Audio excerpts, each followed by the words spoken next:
किमन्यशास्त्रविस्तरे यस्वयं पद्मनाभस्य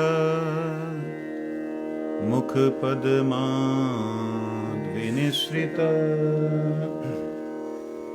सर्वोपनिषदो गावो दुग्धा गोपालनन्दना पार्थो वत्स सुधीर्भोक्ता दुग्धं गीतामृतं महत् एकं शास्त्रं देवकीपुत्रगीतम् एको देवो देवकीपुत्र एव एको मन्त्रस्तस्य नामानि यानि कर्मप्येकं तस्य देवस्य सेवा कर्मप्येकं तस्य देवस्य सेवा।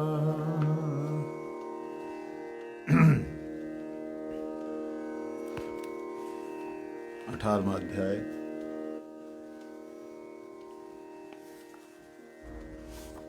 हम लोग श्रवण कर रहे हैं 26वां श्लोक। कल बहुत ही सुंदर मुक्त संग का अर्थ प्रकट हुआ था। गुरु कृपा जीव पे नित्य रहती है। वो नित्य गुरु कृपा को जब जीव नहीं देखता है तभी उसको अहंकार होता है और वो अहंवादी बन जाता है। अहंवादी का दूसरा अर्थ है अपने आप के बारे में बोलना। अपने मुंह मियाँ मिट्ठू बनना। मियाँ मिट्ठू जानते हो? तोता होता है ना, उसको बोलो मिट्ठू बहुत अच्छा है, वो खुद ही बोलता है मिट्ठू बहुत अच्छा है। ऐसे जो गुरु वैष्णव हमें सम्मान देते हैं, हमें प्रेम करते हैं, उस प्रेम को जगत में प्रदर्शित करके अपने प्रशंसा लाभ करने वाला अहंवादी है। और ऐसा अहंवादी जो है, जो अपने आप के बारे में बोलता है, ऐसा अहंवादी कभी भी सात्विक व्यक्ति नहीं होता, सात्विक मन नहीं होता, सात्विक कर्ता नहीं होता।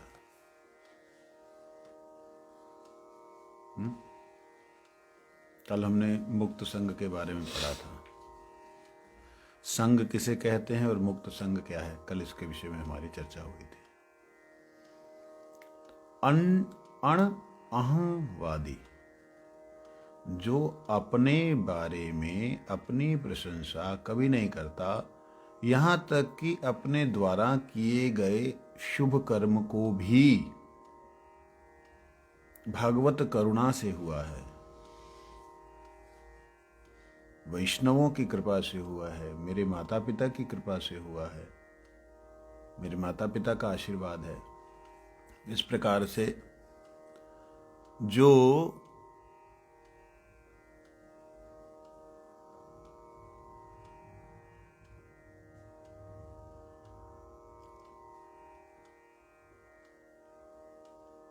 अपने आप का गुणगान नहीं गाता तो अहंवादी है। अपना गुणगान नहीं गा रहा है, अपने द्वारा किए गए कुछ अच्छे कर्म को भी, यहां तक कि अपने द्वारा किए गए आविष्कार को भी, आविष्कार गवेषणा नहीं, रिसर्च का मतलब लोग समझते हैं आविष्कार, बट वो रिसर्च आविष्कार नहीं। रिसर्च मतलब दोबारा से सर्च करो, रिसर्च दोबारा से देखो। जो इन्वेंशन करने वाला इन्वेंटर है, जो नई चीज की उपलब्धि करता है, नए सिद्धांतों को प्रकट करता है, सात्विक अगर करता होगा, मतलब मन उसका, बुद्धि उसकी सात्विक होगी, तो वह उसको ऋषियों पे ही देगा। कि हमारे पहले जो महापुरुष थे उन्होंने यहाँ तक जो है हमें बताया, यहाँ जो आया देखा हमने, ये चीज को जब मैंने देखा तो उन्हीं की कृपा कहूंगा। इस प्रकार से अपने सूक्ष्मतम ज्ञान को भी जो भगवान अथवा अपने गुरुजन अथवा अपने ज्येष्ठों के प्रति आदर समर्पित करते हुए उसे समर्पित कर देता है, वो क्या है? सात्विक कर्ता। क्या है?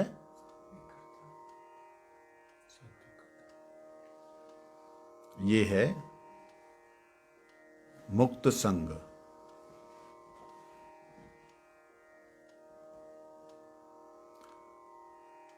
संग का एक अर्थ यहाँ पे भक्ति विनोद ठाकुर जी करते हैं आसक्ति को, जो हमने कल बड़े अच्छे से सुना।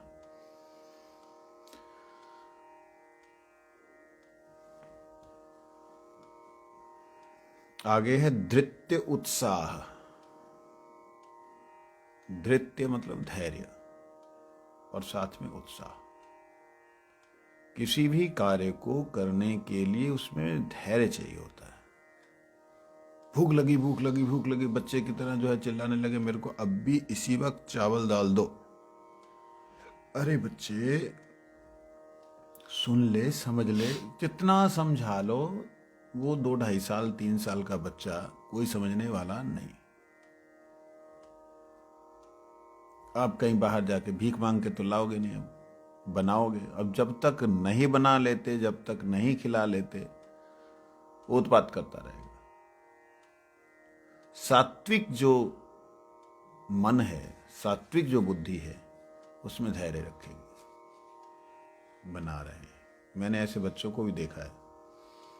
कोई चीज बनाने के लिए जिद की, अच्छा रुक जा, बैठ जा, तो वो बैठ गया और माँ के पीछे पीछे कैसे बना रहे हो कैसे बना रहे हो, वो उससे उसमें धैर्य तो किया ही, उत्साह के साथ देखने लगा। ऐसे जो करता हैं वो सात्विक हैं। हम लोगों को गुरुजनों ने बतलाया कि नाम प्रभु का जब हम करते हैं उससे प्रेम की प्राप्ति होती है। कौन से प्रेम की? भगवत प्रेम की। और वही नाम करते करते हम लोगों को कितना ही समय बीत जाता है, भगवत प्रेम की तो प्राप्ति होती नहीं, संसारिक प्रेम की जरूर प्राप्ति हो जाती है। प्रेम है ही नहीं, संसारिक काम है।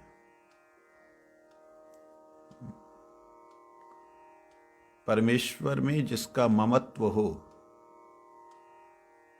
परे ममत्व, वही प्रेम होता है। परमेश्वर में जिसका ममत्व हो, अपनत्व हो, वो प्रेम है। और इस संसार में तो इसका बिल्कुल विपरीत है।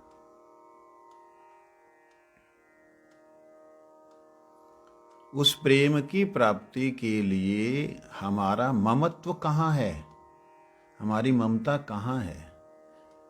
मेरा है, मम मतलब मेरा, ये मेरा है, इसका ये हो रहा है, उसका वैसा हो रहा है, ये ममत्व कहाँ है? संसार में है। तो नाम करने से तो ममत्व भगवान में होना चाहिए, वो क्यों नहीं हुआ? उसका दोष किसका है? किसका है उसका दोष? क्या दोष है? धैर्य नहीं है। नाम करते हुए धैर्य नहीं है, टिकाव नहीं है, स्थिरता नहीं है, अस्थिर है मन। स्थिरता है, धैर्य है, उत्साह नहीं। स्थिरता है, धैर्य है, उत्साह नहीं है। उत्साह है, धैर्य नहीं है, तो दोनों ना में से एक, दोनों में से एक ना होने से नहीं चलेगा, दोनों ही रखना होगा। उत्साहात निश्चयात धैर्यात तत् कर्म प्रवर्तनात् संग त्यागात् सतो वृत्ते क्षण विरभक्ति प्रसिद्धति। यह सतो वृत्ति, ये भगवान जो यहाँ बोल रहे हैं वही श्लोक परम पूजनीय आचार्य प्रवर गौड़ीय गगन भास्कर श्री रूप गोस्वामी पाद जी ने प्रकट किया। उत्साहात निश्चयात धैर्यात तत् कर्म प्रवर्तनात् संग त्यागात् सतो वृत्ति क्षण विरभक्ति प्रसिद्धति। ये सात्विक वृत्ति हमें लेनी ही पड़ेगी। सात्विक कर्ता हमारे मन को बनाना ही पड़ेगा। बनाएगा कौन? मन ही तो सारा काम करता है, मन ही तो, बुद्धि ही तो सारा कुछ करती है। बनाएगा कौन? सा धृति, वो धृति, वो वाली बुद्धि, या जो भगवान के नाम में प्रवृत्त है, जो भगवान को चाहने वाली है, वही धृति, वही बुद्धि। धृति किसे कहते हैं? जो किसी भी तत्व को धारण करती है, किसी भी सिद्धांत को धारण करती है, उसे धृति कहते हैं। तो देखिए रूप गोस्वामी पाद जो कह रहे हैं, कौन से श्लोक में बोल रहे हैं? उपदेशामृत के 3 श्लोक में बोल रहे हैं। पहले 2 श्लोकों में इन्होंने क्या बोला?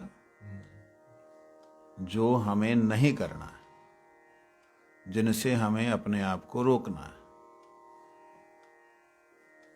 जिन पे दबाव डालना है। अगले 2 श्लोकों में जो करना है, जिन पे हमें जोर देना है, उसमें देखिए वही बात है, वहां भी यही है। धैर्यात उत्साहात धैर्यात, यहां धैर्य उत्साह बोला है, उत्साह और धैर्य बोला। समन्विता, इसके द्वारा जो समन्वित है, मतलब इसमें जिसका पूर्णतया समावेश है, ऐसी बुद्धि। किन किन चीजों को लेकर के? सिद्ध असिद्ध्यो निर्विकारा मुक्त संग अहंवादी, ये सारी चीजों से जो समन्वित है, वो बुद्धि सात्विक है। समझ में आया? कुछ आया? पूछ सकता हूं? आया? पूरा तो समझ नहीं आया ना? ध्यान कहीं और चल रहा है आपका, मैं दिखाई दे रहा।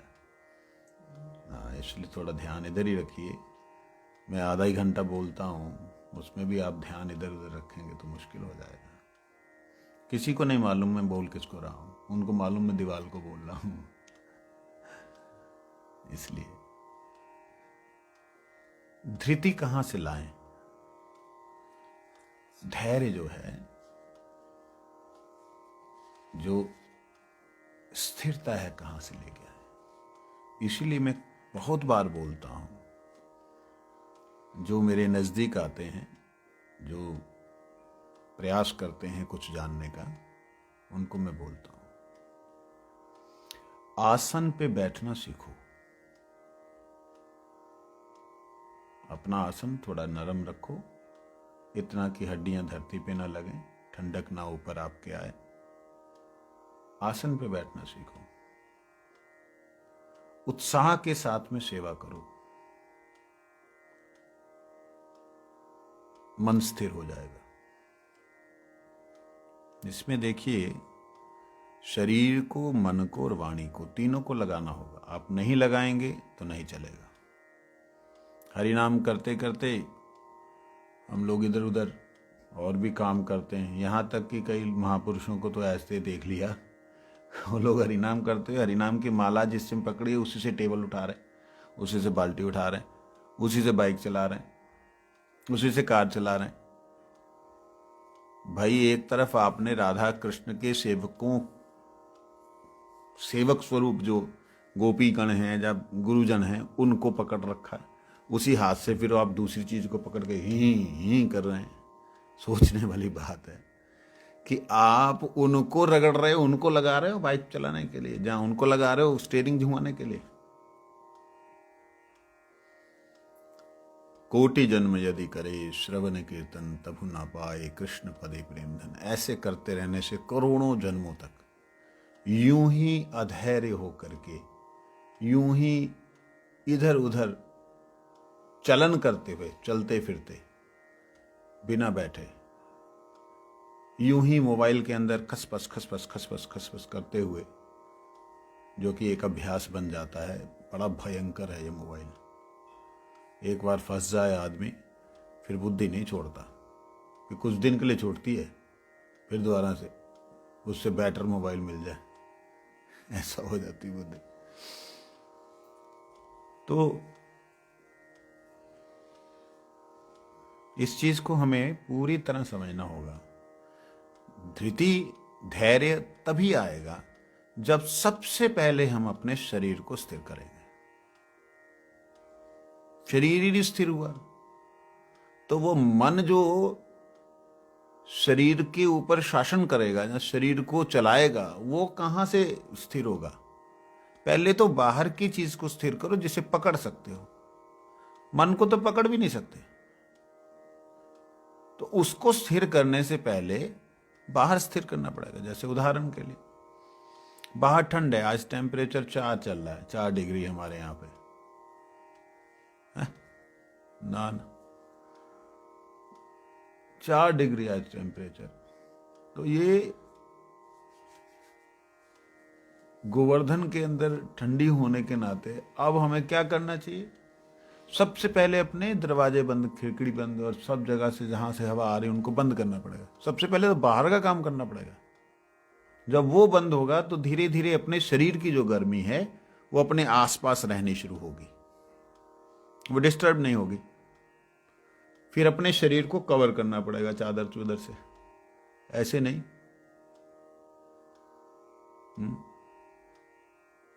तब जाकर के ठंड रुकती है। कई बार ऐसे जंतु जो हैं मैंने देखे, पूरे ढक लेंगे पूरी तरह, जब तक ठंडी नहीं है, कोई टेम्परेचर डाउन नहीं इतना, पूरा ही ढक लेंगे, बस कंबल भी ढक के आएंगे। कई बार ना सिर ढका है ना पैर ढके हैं, हाथ भी नहीं ढके हुए, कंबल कुंबल क्या शॉल भी नहीं ले रखी। ऐसी स्थिति में कई बार देखता हूं उनको, वो फिर अपने आप को ठंड लग रही है, ठंड लग रही है। अरे भाई, पहले तो बाहरी वृत्तियों को रोको, पहले तो शरीर को स्थिर करो, टिकाओ आसन पे। आसन का आप लोगों को सबको ध्यान रखना चाहिए कि आसन जो है वो कोशिश करें ऐसे, 2 हाथ,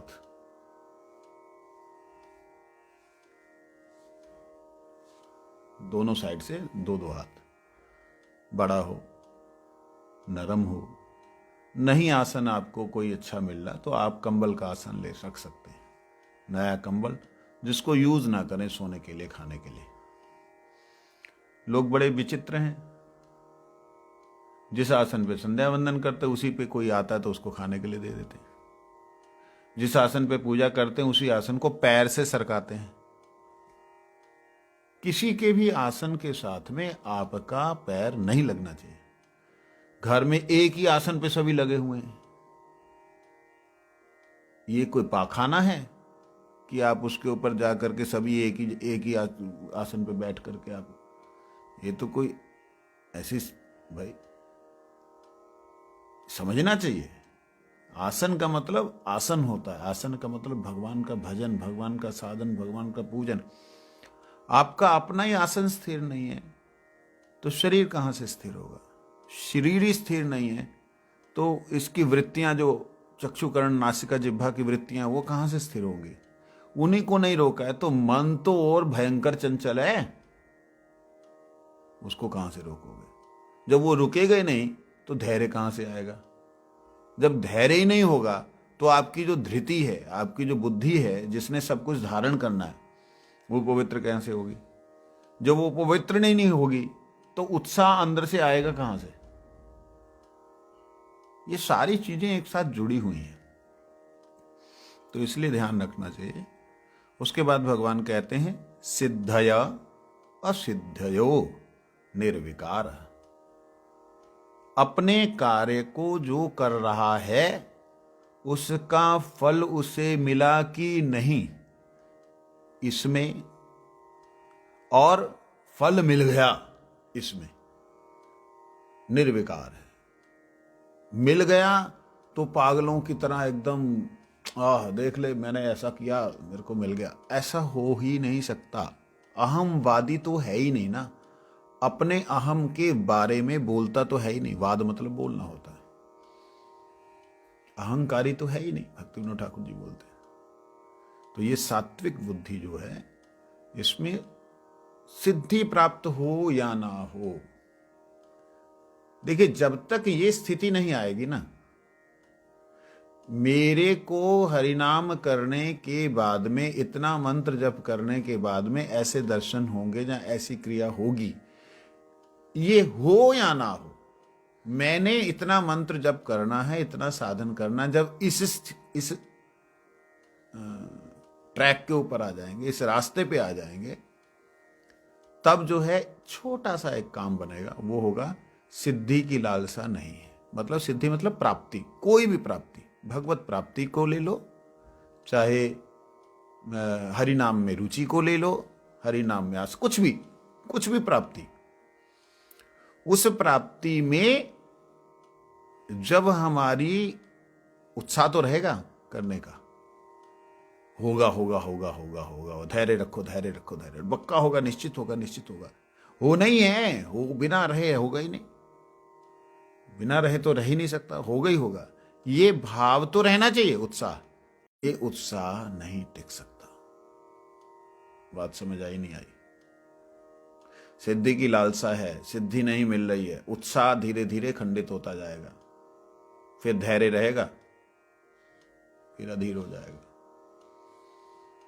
इसीलिए परम पूजनीय आदि गुरु शंकराचार्य के बाद के आचार्य श्रीमद् मधुसूदन सरस्वती जी, उन्होंने अपने जीवन में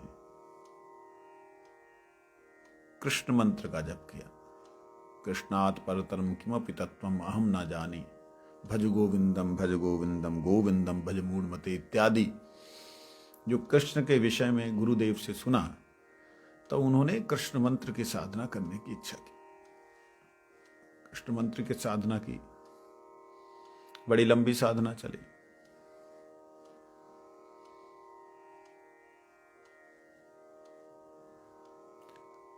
सत्रह बार 4-4 लाख मंत्रों का अनुष्ठान किया। 4 लाख मंत्र बोल रहा हूं, हम तो महामंत्र में 16 नाम गिनते हैं, नाम नहीं कह रहा हूं, मंत्र। माला 16 करते हैं, 1726 ना कुछ ऐसे होता है उसका काउंटिंग, और गिनते हैं 1000, मतलब 25,000 हो गया, ऐसा नहीं। तो उन्होंने उसका जप किया, उनको कोई अनुभव ही नहीं हुआ। जो कि एक पुरुष चरण में एक बार के चतुर्लक्ष्य में प्राप्ति होती है, उनको हो ही नहीं रही, वो तो विचलित हो गए, धैर्य उनका भी टूट गया। इतने बड़े आचार्य, जिन मधुसूदन सरस्वती की आज भी व्याख्याओं को, भागवत की टीका को लोग प्रमाणिक मानते हैं,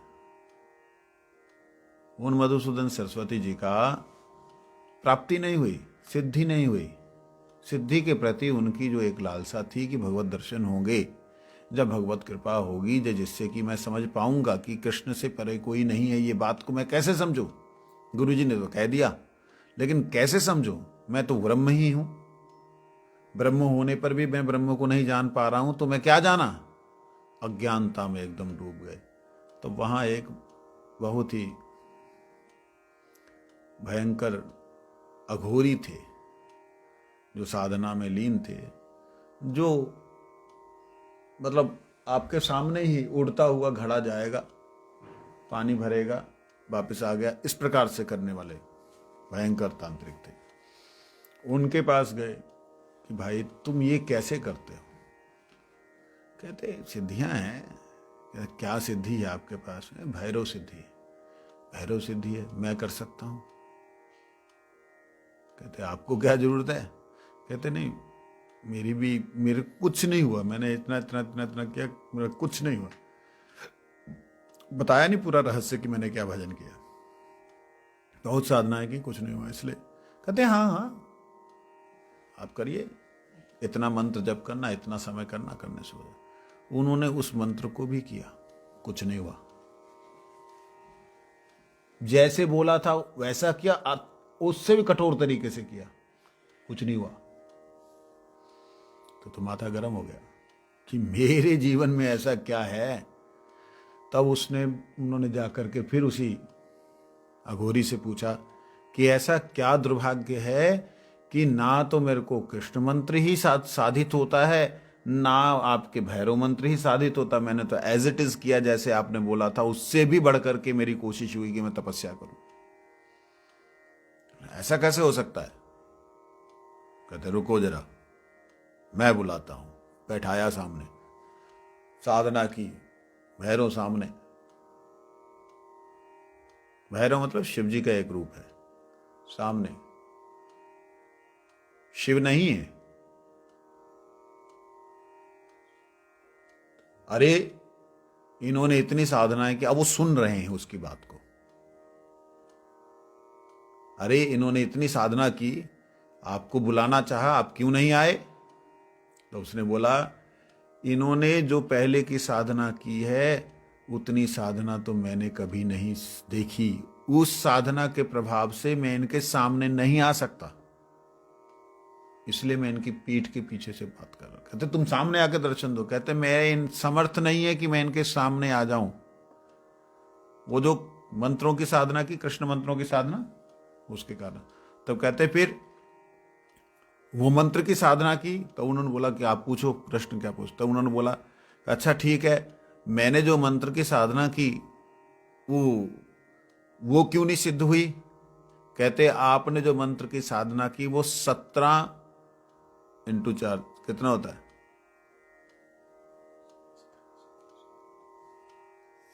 94 ना, ना 17 × 4 50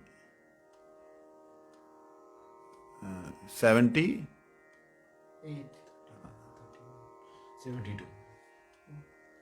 78 ना, 72 नहीं हुआ ना, जो भी है। देखो ये हो गई हमारी बुद्धि। 68 हुआ,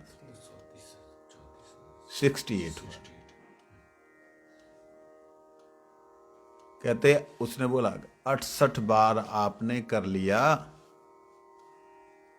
68 लाख मंत्र जप किया उन्होंने। 68 लाख मंत्र आपने जप किया, 4 लाख और करोगे तो आपकी प्राप्ति हो जाएगी। तो उनको एकदम आश्चर्य हुआ, ऐसा क्यों हुआ? कहते ये उन्हीं से पूछ लेना। फिर उन्होंने बैठ के फिर पूरी श्रद्धा के साथ 4 लाख मंत्र जप किया। भगवान के दर्शन हुए, वृंदावन चंद्र के दर्शन हुए। और उसके बाद में उन्होंने पूछा तो भगवान ने कहा तुमने खुद ही ब्रह्म बने हुए हो, अब जाकर के उधर ठोकरें खा के दास बने। जो खुद ही ब्रह्म बना बैठा है उसके सामने मैं कहां से आऊंगा, क्यों आऊंगा, किस लिए आऊंगा? जो मेरे दास का दास नहीं हो, मेरा दास नहीं है। भगवान खुद कहते ना इस बात को। क्या श्लोक है वो? मेरा भक्त वो भक्त नहीं है, मेरे भक्त का जो भक्त है वही मेरा भक्त है। जी माम भक्ता, मेरा भक्त जना, जो भक्त का भक्त है वो मेरा भक्त। इस प्रकार से भगवान कहते। तो जब उन्होंने दासत्व ग्रहण किया तब जाके भगवान की कृपा मिली। तो हम तो पहले से दास बने हुए जी, हम पे तो जल्दी हो जानी चाहिए। ये अधैर्य मत हो, सिद्धि की लालसा लेकर के लगे रहे तब मुश्किल है। इतना ज्यादा धैर्य होना चाहिए। मेरा लक्ष्य, मेरा रास्ता, मेरे गुरुजन, ये मंत्र और प्रभु जो हैं वो नित्य हैं, ये सब सिद्ध वस्तु हैं, सिद्ध तत्व हैं। मेरे अंदर इसका असर हो या ना हो, मैंने अपने आप को इस सेवा में नियोजित करना ही है। फिर देखिए कितनी जल्दी क्रिया होती है, कितनी जल्दी क्रिया होती है। तो ये बात है, इसलिए कहते हैं असिद्धयो। असिद्धयो का मतलब होता है प्राप्ति ना हुई तब भी उसमें निर्विकार रहना। मतलब 4 लाख जप करने से हो जाता है, 4 लाख जप किया तो हुआ नहीं कुछ, तब भी टिके रहो, ऊन की तरह नहीं भाग जाओ। कहते ये जिसके अंदर है कि जो मुक्त संग है, संग में, शरीर में नहीं फंसा, शरीर संबंधी व्यक्तियों में नहीं फंसा, जो अनअहमवादी है, अपने आप के बारे में अपना मियाँ मिठू नहीं बनता है, जिसका धैर्य है, जिसका उत्साह है, जो प्राप्त हो या ना प्राप्त हो में निर्विकार रहता है, वही कर्ता सात्विक है। ठीक है, इस श्लोक को पाठ करके समाप्त करेंगे। मुक्त संग अगले कल के श्लोक है, रागी कर्म फल प्रेप्सुर लुब्धो हिंसात्मको शुचि अशुचि हर्ष शोकान्वित कर्ता राजसः परिकीर्तिता। एक साथ, रागी कर्म फल प्रेप्सुर लुब्धो हिंसात्मको अशुचि हर्ष शोकान्वित कर्ता राजसः परिकीर्तिता। वंशा हरिहराय नमः, कृष्ण यादवाय नमः, यादवाय माधवाय केशवाय नमः, गोपाल गोविंद राम श्री मधुसूदन गिरिधारी गोपीनाथ मदन मोहन श्री चैतन्य नित्यानंद श्री अद्वैत सीता हरि गुरु वैष्णव भागवत गीता। जय रूप सनातन भट्ट रघुनाथ श्री जीव गोपाल भट्ट दास रघुनाथ। ऐचे गोसाइर करी चरण वंदन जहाँ हिते विघ्न नाश अभिष्ट पूरन। ऐचे गोसाई यार मोहि तार